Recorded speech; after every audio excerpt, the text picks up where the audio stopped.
Origins of the Cold War. The Cold War is very significant if we're going to understand the history of the world after World War II.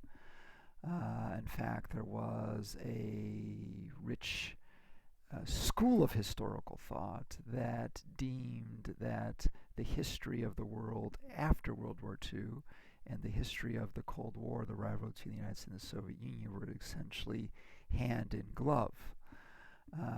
Now, of course, the Cold War in ways ends in 1989 or 1991, depending on how you want to look at it.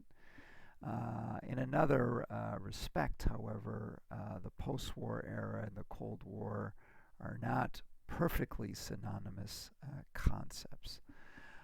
I'm going to use the term Cold War to reference the rivalry between the United States and the Soviet Union after World War II over this 40-year period. What we're trying to do in this series of lectures is to understand why the Cold War happened at all. Was this inevitable? Was one person or one group more responsible for this happening? And what were the critical events that catalyzed this global struggle for influence for 40 years of time?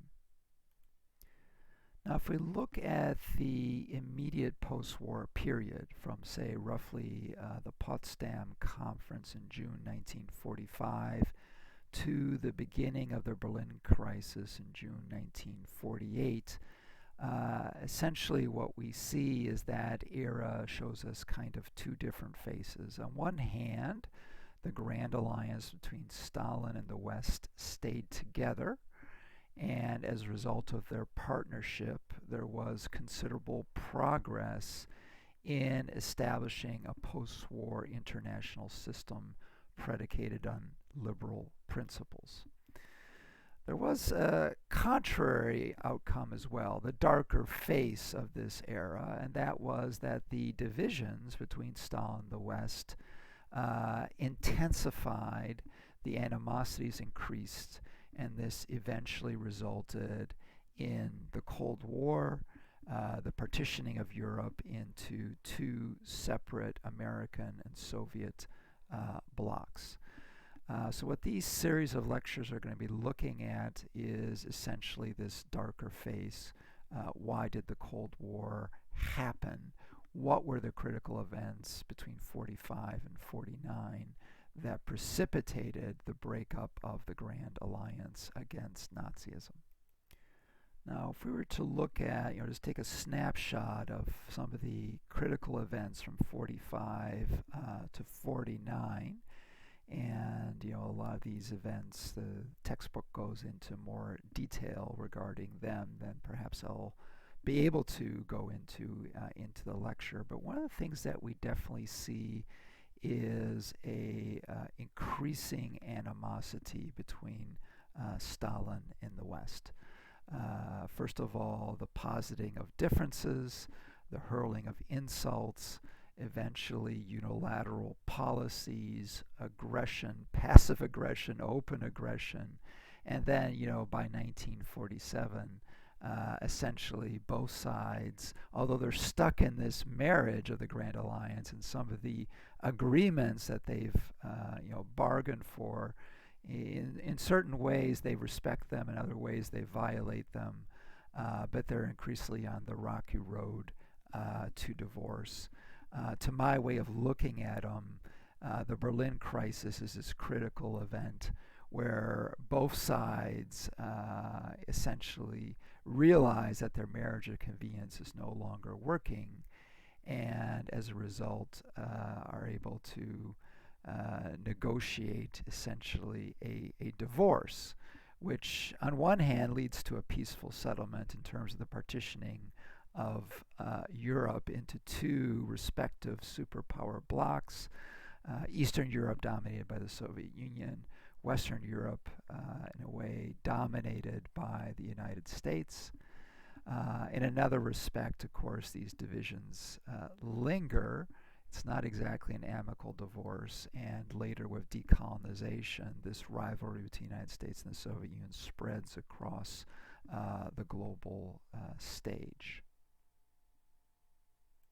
So the principal question that we want to answer in these series of lectures is whether, the breakup of the Grand Alliance between Stalin and the West was in some ways inevitable just because of their fundamental differences, cultural, ideological, competing strategic interests in Europe, or if one side was somehow more responsible for the tensions that led up to the breakup of the Grand Alliance and therefore the beginning of the Cold War. One of the ways that history resolves these sorts of questions is through what is called the historical method.